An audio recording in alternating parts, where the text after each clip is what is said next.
Ada dua tombol di depanmu. Tekan tombol kiri untuk memilih skill hero apapun dalam game. Tekan tombol kanan untuk mendapatkan skill acak, tetapi tanpa cooldown. Bisa digunakan sesuka hati. Harga untuk memilih skill adalah 3 kepala anjing. Kamu tersenyum melihat kedua tombol itu.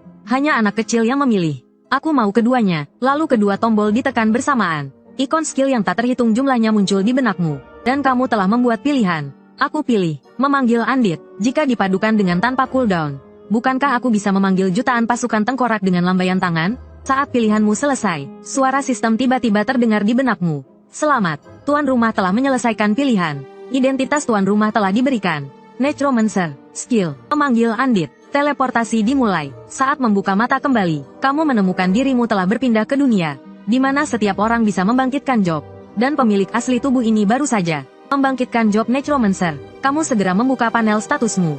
Job, Necromancer, level 0, HP, MP, atribut emas saat ini, pinjaman surgawi, semua skill tanpa cooldown, dan setiap 5 level membuka 1 atribut emas. Abaikan atribut emas yang akan dibuka nanti. Tanpa cooldown saja sudah cukup untuk melampaui semua job tersembunyi SSS di dunia ini. Tanpa ragu, kamu langsung menuju ke arena uji coba pemula. Lagi pula, yang terpenting saat ini adalah meningkatkan level. Arena uji coba pemula secara keseluruhan adalah platform terapung yang sangat besar. Kamu tiba di pusat platform melalui portal Dungeon, sebuah zona aman berdiameter 10 meter. Di luar zona aman, babi pipi level 1 berkeliaran. Meskipun jangkauan serangan babi pipi hanya 3 meter, jumlahnya banyak, pantas saja tidak ada pemula di arena uji coba. Jika Bu Xiaoxin menarik beberapa sekaligus, dalam status pertarungan tidak bisa kembali ke zona aman. Pemula juga hanya punya 1 skill. Bukankah itu sama saja menunggu kematian? Menarik napas dalam-dalam, kamu melangkah keluar dari zona aman. Tongkat kayu kering di tanganmu diarahkan ke depan.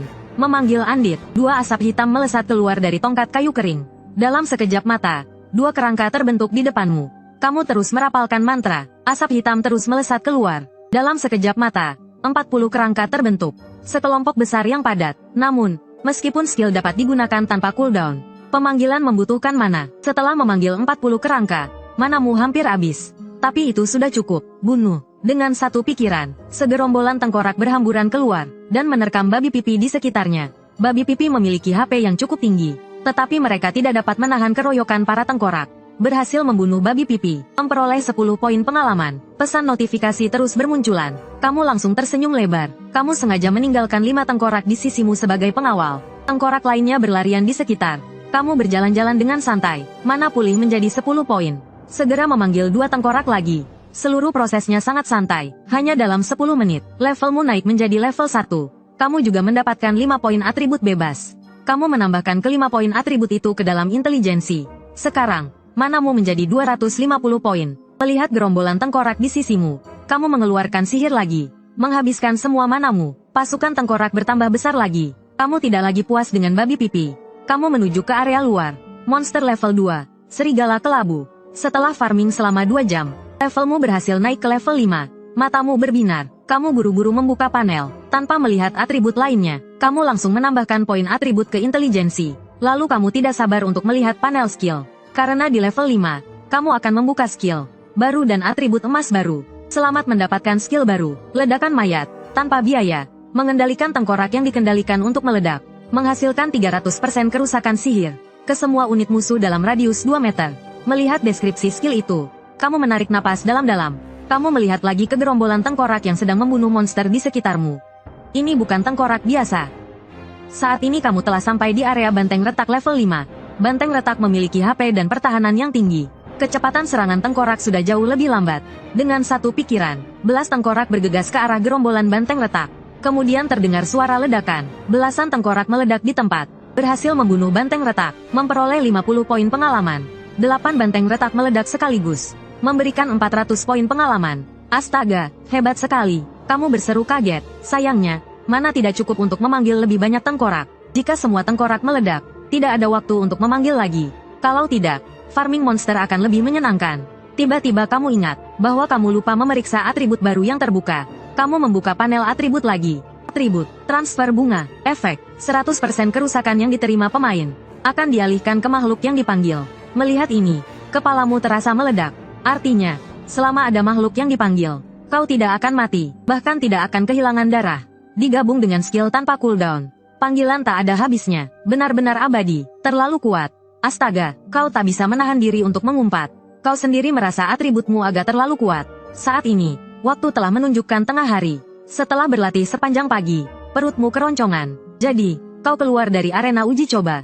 Berniat untuk makan siang dulu. Di lobi Dunggeon saat ini, seorang pemuda berpakaian asasin melihat kau keluar dari arena uji coba. Matanya sedikit berbinar. Dia menggunakan skill pengamatan padamu, lalu membuka komunikatornya dengan ekspresi aneh.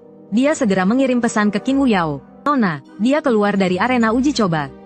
Qin Wuyao dan kau adalah teman sekelas. Keduanya jenius dengan kekuatan spiritual di atas 100. Tetapi Qin Wuyao membangkitkan job kelas 3S, penjelajah ruang. Sementara kekuatan spiritualmu 10 poin lebih tinggi darinya. Kau hanya membangkitkan Necromancer yang biasa-biasa saja. Ini membuatnya merasa ada yang aneh. Merasa kau pasti bukan Necromancer biasa. Jadi, dia diam-diam mengirim orang untuk mengawasimu. Saat ini, Qin Wuyao sedang melihat-lihat data job di ruang tamu. Pria parubaya di sampingnya agak cemas. Dan mendesaknya, apa gunanya melihat-lihat data job? Aku sudah mengatur orang untuk membantumu naik level. Naik level dulu saja. Qin Wuyao tidak panik. Apa yang kau khawatirkan? Lagi pula aku punya hidden job. Sebulan lagi, Aliansi Surgawi akan merekrut anggota. Aku pasti masuk. Mendengar itu, mata Qin Lai membelalak. Sebulan lagi, Aliansi Surgawi yang akan merekrut di Akademi Api Hitam adalah aku, ayahmu. Nanti kalau levelmu lebih rendah dari job lain, aku akan malu. Qin Wuyao terkekeh. Dia menutup data job dan berkata dengan santai. Baiklah, makan dulu. Setelah makan, aku akan berlatih di alam liar. Begitu selesai berbicara, sebuah pesan masuk ke komunikator Qin Wuyao. Dia membukanya dan tertegun. Melihat Qin Wuyao melamun, Qin Lai mendesaknya. Melamun apa? Cepat makan. Setelah makan, akan ada orang yang membawamu berlatih di alam liar. Usahakan mencapai level 5 sebelum malam tiba. Lalu kau bisa memasuki Dunggeon. Qin Wuyao tersadar. Arena uji coba pemula. Apa kau tahu? Qin Wuyao bertanya. Kau bertanya tentang siapa itu? Aku peringatkan kau. Arena uji coba pemula sangat berbahaya. Bahkan jika berhati-hati, tingkat kematiannya juga tinggi. Meskipun EXP monsternya sedikit lebih tinggi, kecepatan grindingnya sangat lambat. Sama sekali tidak sebanding dengan minta bantuan orang lain di alam bebas. Qin Wuyao menatap Qin Lai dengan bingung. Ia melanjutkan, jika ada pemula yang baru saja membangkitkan kelasnya langsung pergi ke Trial Grounds, dan 2 jam kemudian naik ke level 5, mungkinkah? Mana mungkin, Qin Lai berkata tanpa ragu. Bahkan jika itu kelas tersembunyi yang pergi ke Trial Grounds, dengan asumsi mereka cukup beruntung untuk bertahan hidup, jangankan 2 jam, 10 jam pun, tidak akan bisa mencapai level 5. Kau pikir Trial Grounds itu tempat main-main? Kalau Necromancer bagaimana? Qin Wuyao melanjutkan pertanyaannya. Skill awal Necromancer hanya bisa memanggil 2 skeleton, dan cooldownnya setengah menit. Jika kedua skeleton itu mati, Necromancer hanya bisa menunggu ajal. Masih mau leveling? Mimpi. Qin Lai berkata tanpa basa-basi. Setelah selesai berbicara, sepertinya dia teringat sesuatu. Oh iya, Yao Yao.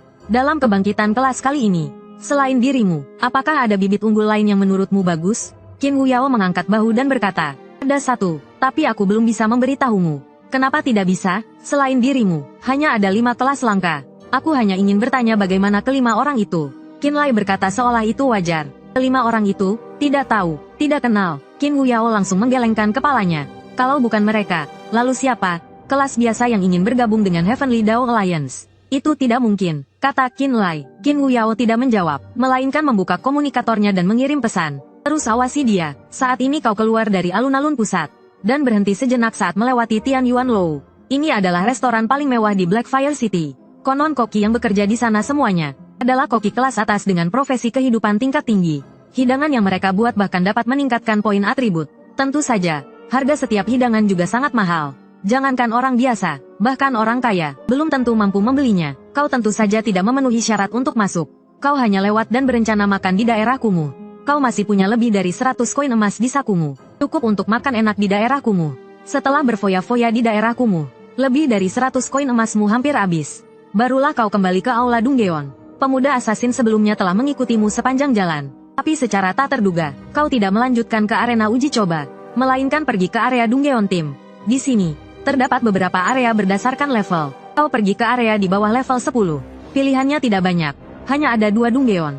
Lembah Serigala S level 5. Dan tambang kematian level 10. Dan kau langsung memilih lembah Serigala S. Menginjakkan kaki di lingkaran teleportasi. Pemuda itu melihat sosokmu menghilang dalam sekejap. Ia tercengang. Dengan tangan gemetar, ia segera membuka komunikatornya dan mengirim pesan ke Qin Wuyao. Dia sendirian masuk ke lembah serigala es. Qin Wuyao, yang baru saja keluar kota dan sedang mencari area untuk leveling, tiba-tiba menerima pesan. Setelah membacanya, Qin Wuyao pun tercengang. Baru level 5, abis makan langsung masuk lembah serigala es sendirian?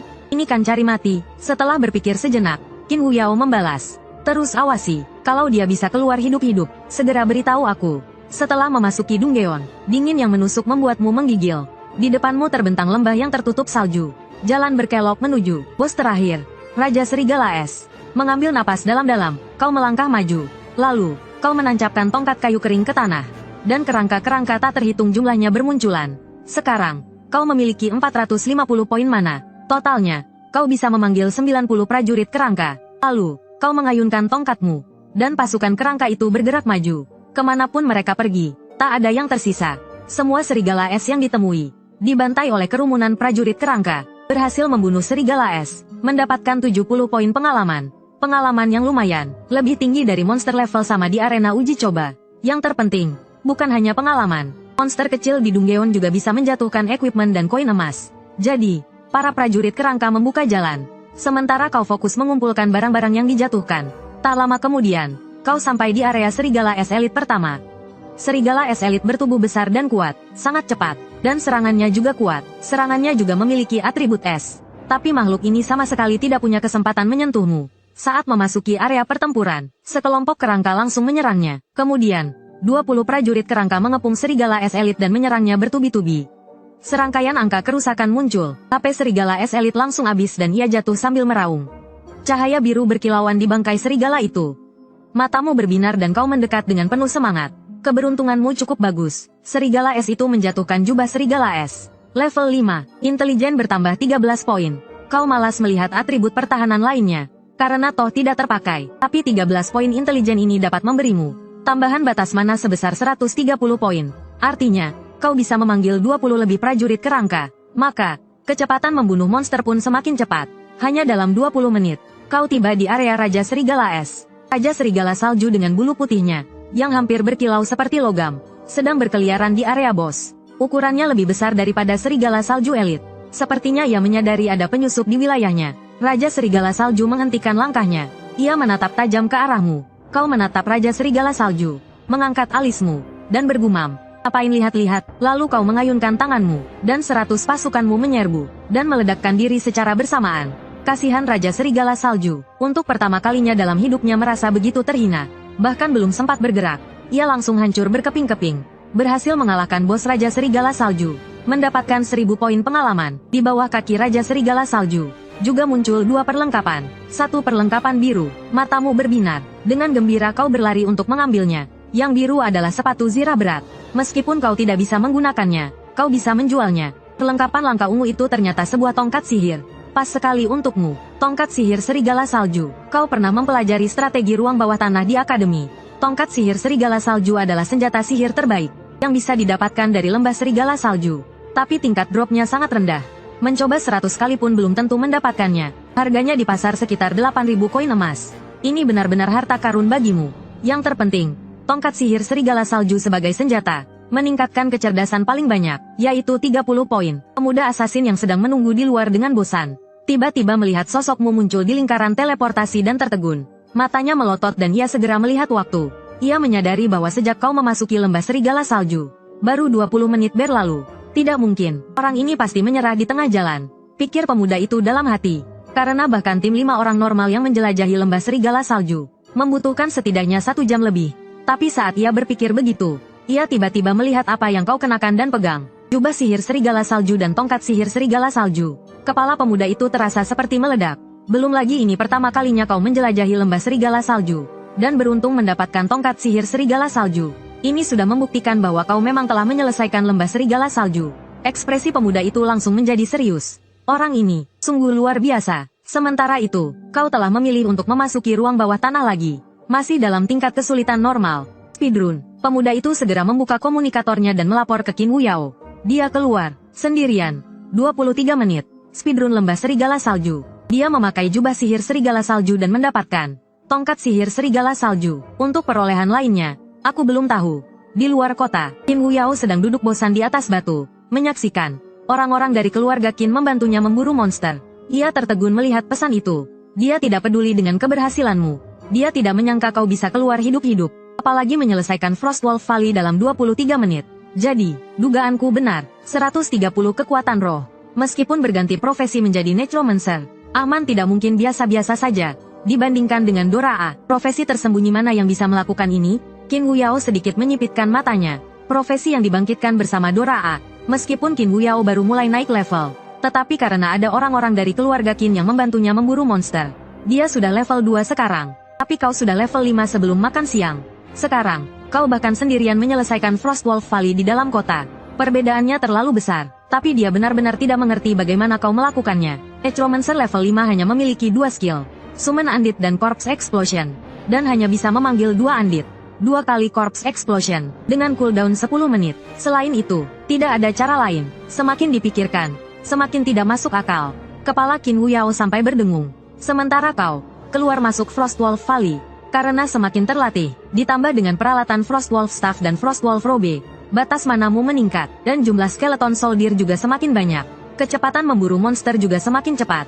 Sepanjang jalan, dengan Corpse Explosion dan Summon Skeleton Soldier, kau bisa memastikan kecepatan memburu monster tercepat, dan juga memastikan jumlah dasar skeleton soldier yang cukup. Maka, waktumu keluar masuk Dungeon semakin singkat. Mendekati senja, kau keluar dari Frostwolf Valley untuk terakhir kalinya. Pemuda asasin di luar melihat jam. Dengan ekspresi mati rasa, ia membuka komunikatornya, dan mengirim pesan ke Qin Wuyao. Dia keluar lagi. Kali ini, waktu penyelesaian Frostwolf Valley adalah 16 menit. Dan kau berhasil naik ke level 8. Kau keluar dari lingkaran teleportasi, berencana untuk berhenti hari ini. Sambil membuka tas untuk memeriksa hasil hari ini. Hanya dengan menyelesaikan Frostwolf Valley berulang kali, emas yang dikumpulkan mencapai lebih dari 1.700. 37 peralatan hijau, 18 peralatan biru, peralatan ungu. Selain Frostwolf Staff yang kau gunakan, juga ada belati ungu untuk assassin. Sementara itu, seluruh tubuhmu sudah berganti dengan peralatan baru. Seluruhnya peralatan biru. Sebelum makan malam, kau pergi ke rumah lelang. Meletakkan semua peralatan di tasmu di rak sesuai dengan harga pasar saat ini. Lalu pergi mencari restoran. Ketika seseorang membeli peralatanmu di rumah lelang, emasnya akan langsung ditransfer ke akunmu. Cukup praktis. Di restoran, kau memesan beberapa hidangan yang sebelumnya tidak mampu kau beli. Sambil menunggu hidangan utama, kau membuka tasmu lagi. Semua peralatan sudah terjual habis. Hanya tersisa satu barang, sebuah gulungan. Tertulis di sana, kontrak celah. Barang ini bisa membuka instance celah level 10 sekali, tapi membutuhkan tim untuk masuk. Tingkat kesulitan instance celah setara dengan instance tim level yang sama, tapi pengalaman yang didapat sangat melimpah. Drop perlengkapannya juga lebih bagus. Harga kontrak celah level 10 di rumah lelang sudah mencapai 30.000 koin emas per lembar. Hanya kurang rekan tim. Siapa yang harus kuajak ya? Kau bergumam sambil mengerutkan kening. Sedang berpikir, tiba-tiba sesosok orang duduk di hadapanmu, menyeringai ke arahmu. Kebetulan sekali, kau juga makan di sini. Kau mendongak. Kau menatap Qin Wuyao sejenak. Tiba-tiba terlintas di pikiranmu. Mengajak Qin Wuyao bergabung bukankah tepat? Meskipun bukan pilihan terbaik, setidaknya kalian berdua berteman. Jika dulu, kau pasti akan mengajak mantan pacarmu, Wang Yujiao. Tapi Wang Yujiao langsung memutuskan hubungan denganmu. Setelah kau membangkitkan kelas sampah, Necromancer, ia langsung berpaling ke pelukan anak orang kaya, Liang Xiaoyu. Qin Wuyao menatapmu dan berkata, ada rencana besok, aku sudah level 5, kita bisa main instance bersama.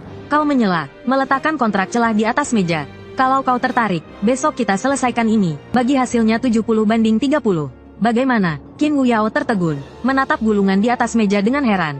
Ini, kontrak celah, dari mana kau mendapatkannya? Kau mengangkat bahu. Beruntung, dapat saat drop, tapi levelnya rendah. Cuma level 10. Kalau kau mau, besok kita main bersama. Kalau tidak, aku cari orang lain. Aku mau, kata Qin Wuyao tegas. Oke, sudah diputuskan. Sampai jumpa besok. Seolah takut kau berubah pikiran, ia langsung bergegas pergi. Keesokan paginya, kau datang ke akademi untuk melapor.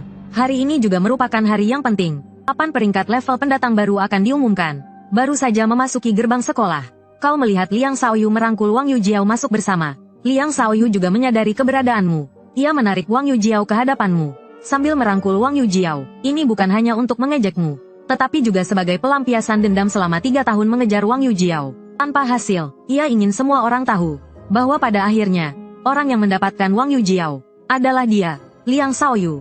Teman-teman sekelas pun ikut tertawa. Liang Xiao, kamu memperlakukan Luran seperti ini. Kurang pantas.